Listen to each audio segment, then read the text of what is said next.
Game number 30 of the Cape Cod Baseball League season, and it just so happens that this one will be the highest stakes yet between the Harwich Mariners and the Orleans Firebirds. Hi, everybody, and welcome. High above the field in Al Graver Press Box, my name is Devin Dobek, and I'm joined by my partner tonight, Skylar Wilkes, with Dave Roberts alongside. And Skylar, these two teams currently battling for the last playoff spot in the Cape Cod East Division, both sitting at 10 and 19. We'll get more into that in a few moments as we step aside for the national anthem right here on Cape League TV.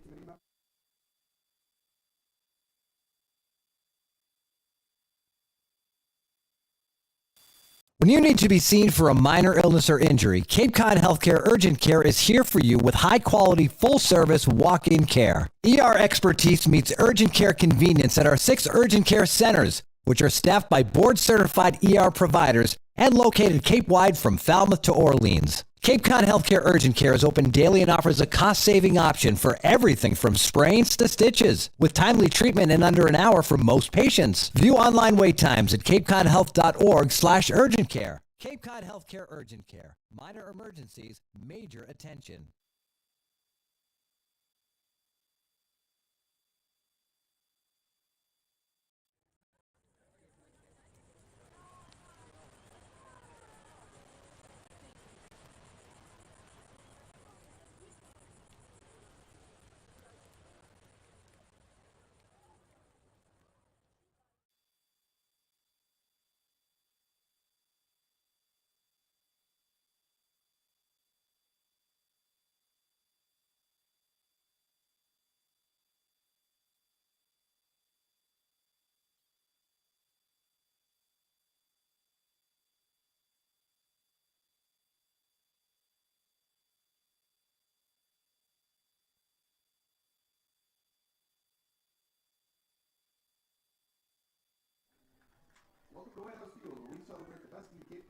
Back here on the Harwich Mariner pregame show, we'll try and move quickly, but as aforementioned, Skylar, this game between two clubs with identical records at the bottom of the East means so much. Just 2 matchups remaining, including tonight between these two clubs, and with 2 big points up for grabs, this could be one of the things we look back at in hindsight and say, wow, that was the reason for making or missing the playoffs. I think it's crazy to think about that.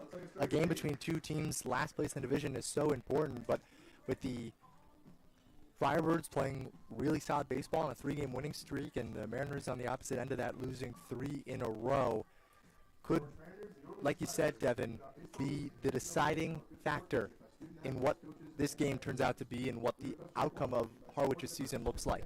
And let's meet Kelly Nicholson's 10 and 19, tied for 4th place Firebirds right now. Leading off will be the second baseman and all-star Hudson Shoup, batting second and all-star, the right fielder Ben Ziegler. In the 3 spot, believe it or not, an all-star, the first baseman Jack Gurovich. The designated hitter in the cleanup spot is Isaac Waxman. Batting 5th in left field is Austin Smith. The shortstop bats 6th, Lorenzo Miola. Batting 7th, the third baseman Daniel Bucciero. Batting 8th, the catcher Ian Doherty. And batting 9th in center is Chris Barr. Starting pitcher tonight for the Harwich Mariners, Bryson Bales out of Hendricks Division III College will toe the rubber. Lefty, 6'3", 195, a redshirt senior and native of Round Rock, Texas, making what will be his 6th appearance for the Mariners this season and second start. Comes in with an 0-1 record, an ERA of 4.35, a 1.26 whip across 10 1/3 innings, has struck out 10 to just 3 walks, and has surrendered 10 hits. What should we expect from Bales here tonight, Skylar? Lefty who's hard throwing, can have some velocity, and also a guy who pitches to contact. He doesn't allow a whole lot of home runs. Has actually given up 3 in his last 2 outings, which is more than his entire collegiate career combined. But he's a veteran pitcher, rising redshirt senior there at Hendricks. And you're right, doesn't get a lot of flyouts. Not a lot of balls go into the air against Bales. He keeps it on the ground. Strikeout, has a high strikeout potential, and he doesn't walk a lot of players at all. One of the team leaders in whip, so expect him to keep it in the strike zone and try to keep the Firebirds off the base path. As we're set to get things going here, Hudson Shoup, the all-star second baseman, set to get things going. Mariners tonight in their home cream uniform, says Mariners across the chest in blue. navy blue for that matter, with navy blue numbers on the back, all trimmed in red, cream pants, navy blue socks with navy blue and red caps featuring the Mariners logo. Just about set to get underway here, right at 5:30 from White House Field. The first pitch. This one's grounded softly back up the middle. Long run over for Dickinson. Slides over on the run, and it's in time. Danny Dickinson showing off the range and speed to record that out. Back at his shortstop home, and a big first out on the first pitch of the game. For Dickinson, it's his first time playing shortstop since his return from Team USA, and he is just so smooth playing defense. It's unbelievable to watch. He's as pro as they come at the shortstop position. Looked like that was going to get through with how slow it was rolling, but Dickinson made up such great ground with his speed. Next pitch from Bales to the new hitter. Ben Ziegler finds the outside corner, 0-1. Orleans in their road cutoff black uniforms, bought by Marcus Stroman a few years back, says Orleans across the chest in white, all trimmed in red with white numbers, and red sleeves beneath the cutoff with white pants. Fly ball, heading towards foul ground, long run over for Tommy Barth, and he will make the catch right by the Mariner bullpen. 2 up, 2 down, as now we'll take a quick minute and take a look at the Harwich Mariners starting defensive alignment. In the outfield, Tommy Barth is in left. Matt Scannell's your center fielder with Cam Maldonado in right. In the infield, Sam McNulty's at third. Danny Dickinson's the shortstop with Cade Kurland at second. Luke Heyman at first. And Macon Winslow completing the battery for Bryson Bales. Jack Gurovich, the last of 3 All-Stars to start off the top half of the order for the Firebirds, digs in from the left side. First pitch from Bales is swung on and missed, 0-1. Say it was actually foul tipped, but the same result. 2 away here in the first inning. Isaiah Walksman, the cleanup man, on deck. As we're set for the 0-1, that one just misses the low and away corner, and it's a ball and a strike.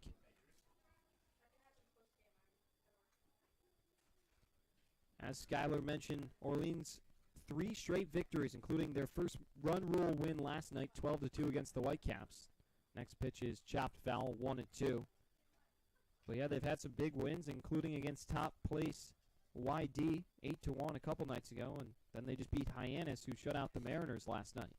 You look at the last 15 days, Orleans second in the league with a .282 batting average. The offense has been humming, and at the bottom end of that is Harwich in last place at .202 over the last 15 days. 1-2 pitch coming. Softly grounded over to the second baseman, Kurland, ranging across his body, throws on the run, and it's dug out by Luke Heyman. Beautiful pick by the Florida Gators product, and saves the end of the inning. They go in order 1-2-3 to the home half of the first. We go to meet Steve Englert's Mariners on the other side. Don't go anywhere. You're watching Harwich Mariners baseball on K. Here at the Mass State Lottery, we're known for our monster wins.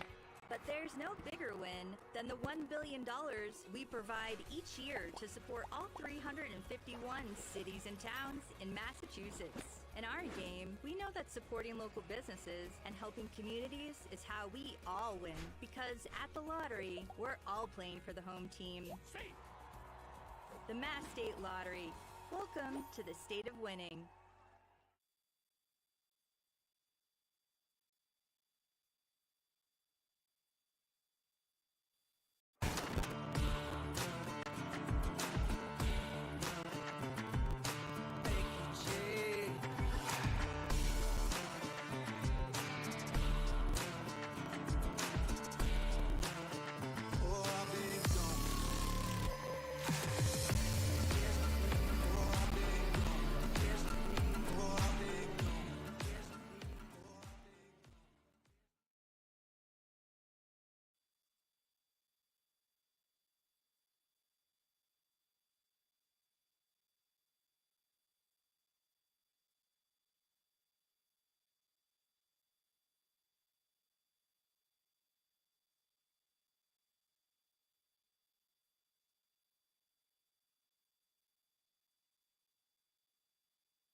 bottom half of the first inning as we take a look at Steve Englert's 10-19-0 Harwich Mariners tied for fourth place with these Firebirds in the East Division. Leading off is the center fielder, Matt Scannell. Batting second in right field's Cam Maldonado. Cade Curlin bats third at second base. The designated hitter in the cleanup spot is Wilson Weber.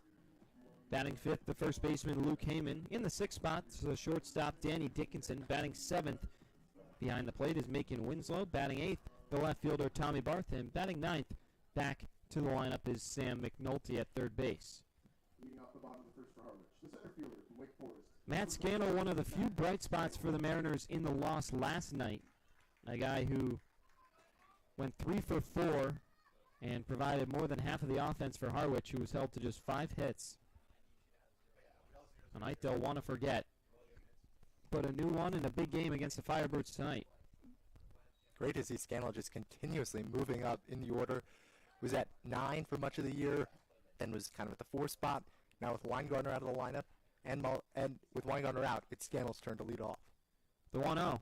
This is outside. 2 balls and no strikes. Yeah, it's funny to see him, but you don't really think of him as a speed guy typically, but he is one of the faster players on the team, and he's been hitting the ball really well, so a cool move to see Englert slide him into that leadoff spot. The lefty Miles Gastola deals, and it's in there for a strike. 2 balls and 1 strike. Gastola, lefty, 6'3", 190, rising sophomore for Gonzaga. Seattle, Washington native. As here comes the 2-1. This one shot foul over. Might have got a piece of the helmet of Wilson Weber. But everybody appears to be okay in the Harwich dugout area. But that was a scary zipping liner. Gastola pitching out of the windup. Long look in for the sign. Now slowly and deliberately winds and punches out Matt Scannell. Pitch middle away. Absolutely froze him with the cadence, and he's the first victim of Miles Gastola tonight. A rare strikeout there for Scannell. He's done such a solid job of getting on base or at least making contact with the ball, but Gastola, an underrated pitcher, may not be an all-star, but Kelly Nicholson said it's just because of the innings. Skill-wise and his production level is there.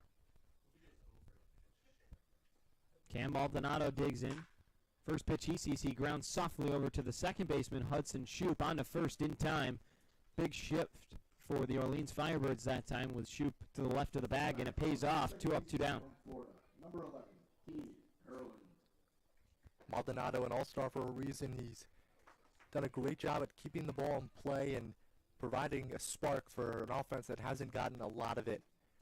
Quick at bat there. It would have been nice to see him work Gastola a little bit more. Cade Curlin now will dig in. An all-star for the Mariners this season. The first pitch to him, big cut and a miss. Loses his balance through it, and it's 0-1.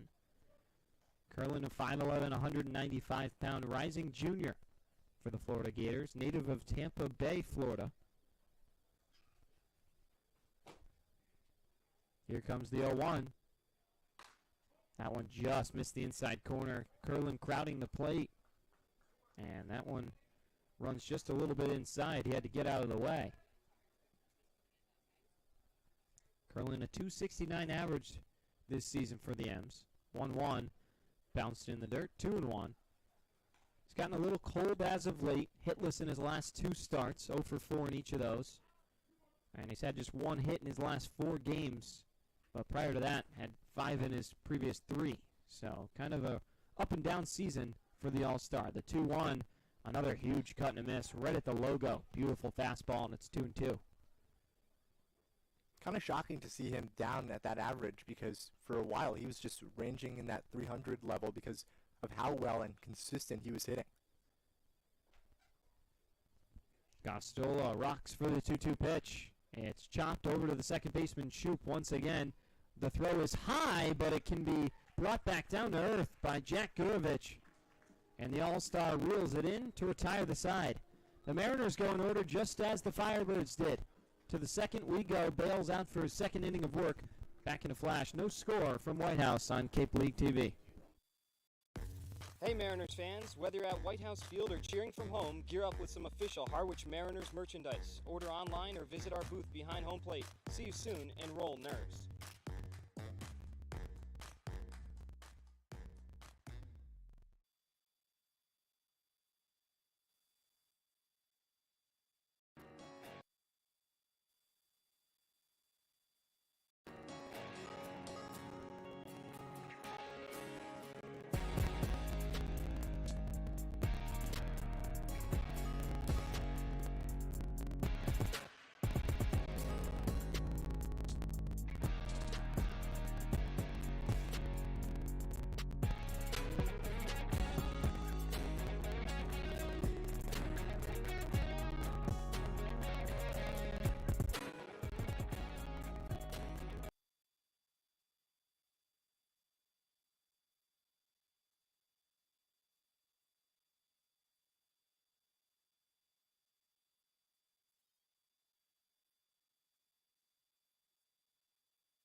We welcome you back to Harwich Mariners Baseball Hall of Fame night here at the ballpark. So 6 Hall of Famers in the Cape Cod Baseball League here in attendance, grabbing a couple pictures, which will stall the resumption of the game. But yeah, pretty cool. We will have a couple of them on with us here later tonight, including Mike Stenhouse out of Chatham, 3-year vet for the Chatham A's at the time. And then on tap, we'll also have John Garner, a big figure within the Cape Cod Baseball League world. Leading off the top of the second for Orleans, the DH from Xavier. But yeah, very exciting stuff. Be sure to stay tuned in, listen into those interviews. Isaac Waxman, the designated hitter, set to get things going for the Firebirds here tonight. In the second inning, still no score, still no hits. Back-to-back 1-2-3s for either side.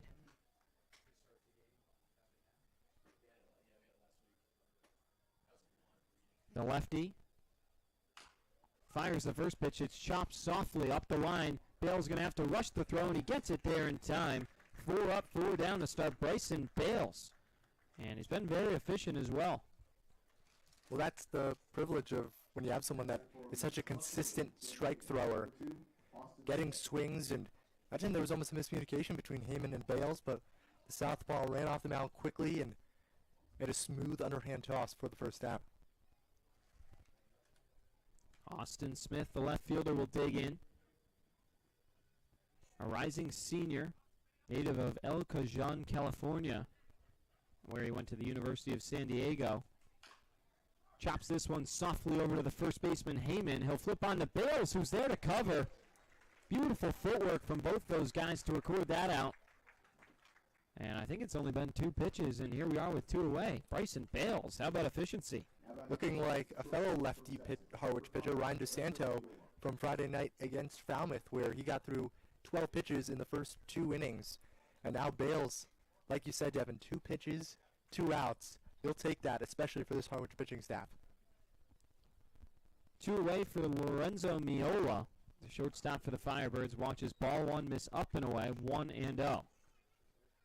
Beautiful night for baseball here at the ballpark, ranging around 80 degrees, clear skies, sunny, some shade gleaming over the bleachers, keeping everybody cool.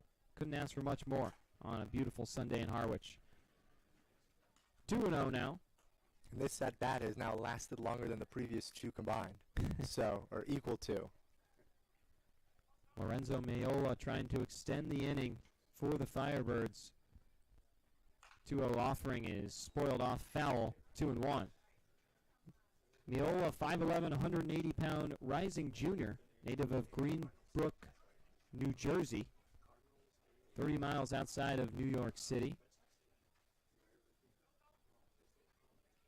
2-1 pitch set to come home. And this one's fought off, foul, 2 balls and 2 strikes. The deuces become wild here at White House. Bales looking for back-to-back 1, 2, 3 innings. Game 4 with the Firebirds this season, and still no score. Here's the 2-2. Swing and a miss, he got him. Drop third strike, Winslow will have to throw it down, and it's in time. First strikeout of the night for Bryson Bales as he gets him in order. They go 1, 2, 3 to the home half of the second when we go. When we come back, join us, Mike Stenhouse, in the broadcast booth with myself to talk about his journey from the Cape Cod Baseball League to the majors. All that and more on the other side on Cape League TV. Get ready for big results with our small machines. With more power, performance, comfort, and savings. They're ready for every job. And we're ready with plenty of inventory, the best support in the business, same-day parts availability, and locations across the Northeast. So you can always be ready to work. Milton Cat, always ready.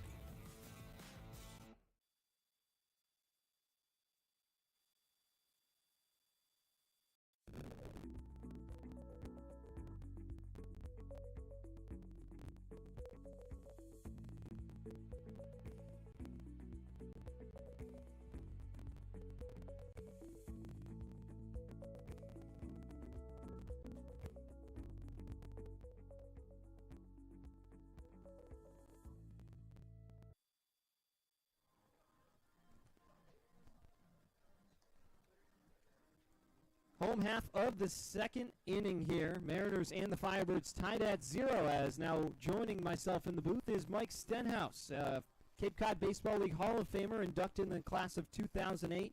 You were with the Chatham Anglers from 19... Nope, Chatham Athletics back then. Chatham Athletics back then.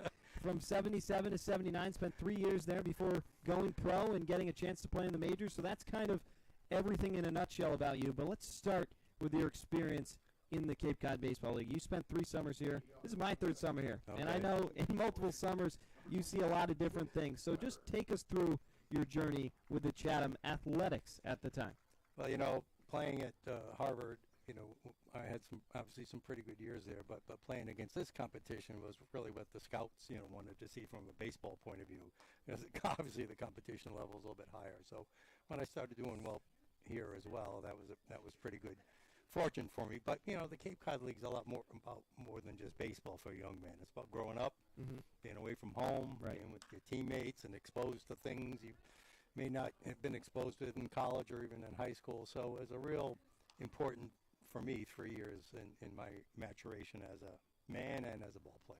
Absolutely. It's a 1-1 count to Wilson Weber, and shifting gears here now.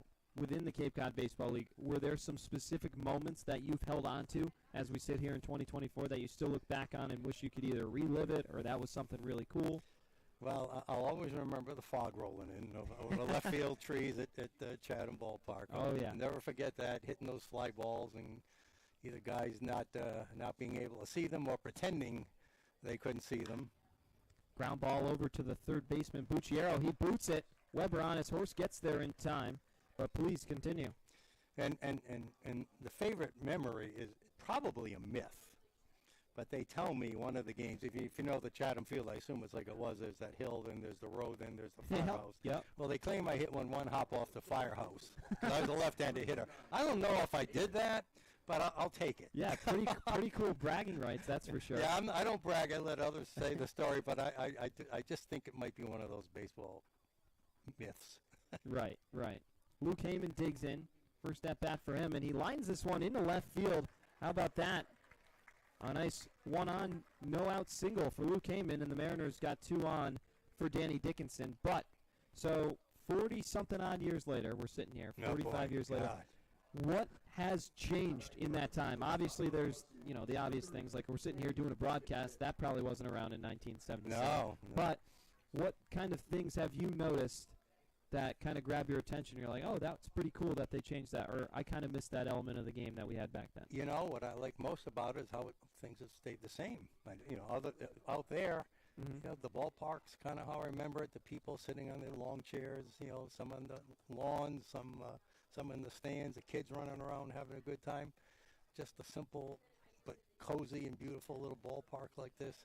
Mm-hmm. So I'm shocked at how much things haven't changed. Yeah, the simplicity is Yep. something that they've Yep. tried to keep and implement. I mean, obviously, no walk-up music, none of the antics. They don't charge for tickets. Just kind of baseball Yep. is the foundation for the Cape Cod League. And you're right. They've done a good job at keeping that pretty stagnant. 2-0 to Danny Dickinson out of LSU with 2 on and no away. So then, in the Cape Cod Baseball League, you have your time at Harvard, you have your time with the Athletics, and then all of a sudden you're going to the MLB draft. How do you feel the Cape League prepared you for that opportunity in your career? Well, there's an interesting story in there. My sophomore year, playing my second year at Chatham, was my big year because supposedly I was going to get drafted the next June. But I got off to a torrid start. Mm-hmm. And I won't mention the name, but I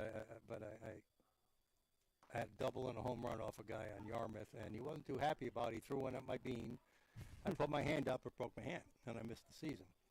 And that changed a lot. That was a very important moment in my life because I was a two-sport player at Harvard. I also played varsity basketball. Right. But I gave up basketball so I could just focus. And that playing that summer here was really important to me. So I gave up basketball, focused my whole year on hitting and weight training and all that instead of playing ball. And then I got drafted in the first round and didn't sign with Charlie Finley and the Oakland A's. He was selling everybody. You didn't want to go athletics to athletics? Well, I did want to go, but he didn't want to pay nothing to a first-round pick. Right. And I ended up not signing. It's a long story there, but here's a story. They used to have NBC Game of the Week, if you remember that, Channel 10. In Providence, It was Channel 10.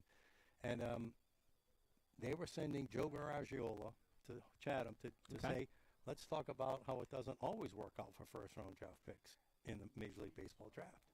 So they were coming out a Saturday morning. I was all nervous and psyched. They were going to interview. I was going to be on national TV before the game that day. Yeah. I got a call around 10 in the morning.